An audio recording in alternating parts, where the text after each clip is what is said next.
And thank you all for joining me for another episode. And today we'll be watching just a little recap on what is going on in the Middle East between the two countries right now that are fighting. I don't really want to say the name because I might get banned on YouTube. But if you want to check the full episode, you can click on my Patreon link. That's in the description below. And you can see the full video there. There's a lot of things that the media is not talking about. So I just wanted to document, the current events that are happening so I can look back and see how much of an influence it had or if it had no effect on the future. So how it all started was in August, the B.R.I.C.S nations, they all got together for the summit. And I'm just going to play you a little bit of video of what happened in August of 2023. Leaders of the B.R.I.C.S alliance of 5 nations have invited another 6 countries to join. They are Argentina, Egypt, Ethiopia, Iran, Saudi Arabia and the United Arab Emirates. The annual B.R.I.C.S summit is being held in Johannesburg. The leaders of Brazil, India, China and South Africa are there, while Russia's president is on video link from Moscow. The South African president made the expansion announcement. We have decided to invite the Argentine Republic, the Arab Republic of Egypt, the Federal Democratic Republic of Ethiopia, the Islamic Republic of Iran, the Kingdom of Saudi Arabia, and the United Arab Emirates to become full members of B.R.I.C.S. So these are all new members of the B.R.I.C.S nations: Argentina, Ethiopia, Egypt, United Emirates, Iran, Saudi Arabia. The membership will take effect from the 1st of January 2024. Then that's when things started getting weird.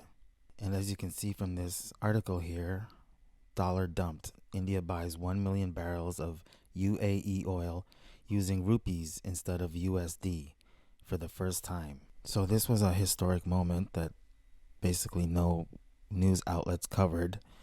But this is really big news if you understand economics and the role of the US dollar and the petrodollar. That's something you can research on your own.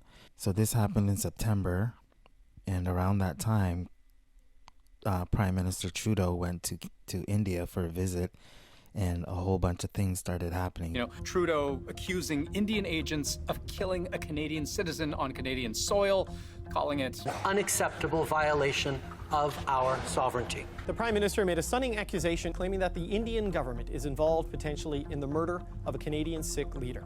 Nijjar was shot dead by 2 gunmen outside his Surrey temple back in June. We have seen the relationship between Canada and India crumble in real time. So Canada's Indian diaspora is one of the largest in the world. But the fallout here isn't just about students and immigrants. It's also about trade. The Canadian government pegged the value of Canada's trade relationship with India last year at about $12 billion. India is one of the world's largest economies and seen by Canada as an alternative to China. This comes at a time when a lot of Western countries are really seeing India as a more important partner as they try to push back against China. India's become much more strategic for them in the region. And we should point out the so relationship India seems to be in the middle right now. Small. India barely makes Canada's top 10 trading partners, and we're barely a blip on India's trade radar. Less than 1%. Because they're with the B.R.I.C.S nations now. But clearly, the hope was to grow. Once upon a time, the goal was for Canada and India to put pen to paper on some kind of free trade deal this year. But then suddenly, Canada's planned trade mission to Mumbai next month canceled. Trade talks paused indefinitely. We now know at least part of the reason why, and it could get worse. Certainly the arsenal that each government has includes expelling more diplomats. It includes trade sanctions. It includes restricting the flow of visas and travel between the two countries. So now we have this recent war that started between these two nations. And now United States is probably going to get involved because they are really close allies with. We will always stand with Israel first and foremost, so everybody understands that very clearly. There's nobody on this stage that's more pro-Israel than I am. When I was a young senator, I say, if I were a Jew, I'd be a Zionist. I am a Zionist. You don't have to be a Jew to be a Zionist. The uniform that I wore in the military, unfortunately, was not an Israeli uniform. It was an American uniform. Israel's always been a strong ally of ours, and I appreciate that. I voted just this week to give more money to them through the Iron Dome. And I made clear to him that his strongest ally in the globe is the state of Texas. Biden now, he is in this country here visiting, and this is recently what's happening. President Biden announcing minutes ago that he does not believe Israel's responsible for the blast at a Gaza hospital that killed hundreds. The IDF sharing this video that showed the hospital and the area before the explosion. They claim that proves Hamas set off the rocket blast. Sir, the Iranian embassy in Syria posting on X the following: "Time is up." They wrote it in Hebrew, and this was written just hours after the hospital strike in Gaza. What do you think they mean when they say time is up? I mean, it's not the first time they say that. The Iranian regime has been saying that for so many years. They want the destruction of the state of Israel, the same as the Hamas. They have one ideology, is to destroy the state of Israel. They want one state. So now we have Iran, who is a part of the B.R.I.C.S nations as of January 2024.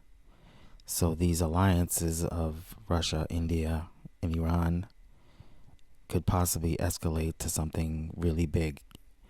And I'm not saying anything or speculating anything right now because it's still early. If we take a look here, this is the last thing I just want to show you.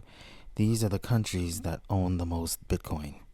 And as you can see, India is number 1, China number 2, United States 3, Brazil 5th. Who else do we got down here? South Africa, Russia, Argentina. So as you can see, all the top countries, United Emirates, all these countries are a part of the B.R.I.C.S nations. And they hold the most Bitcoin and the most gold.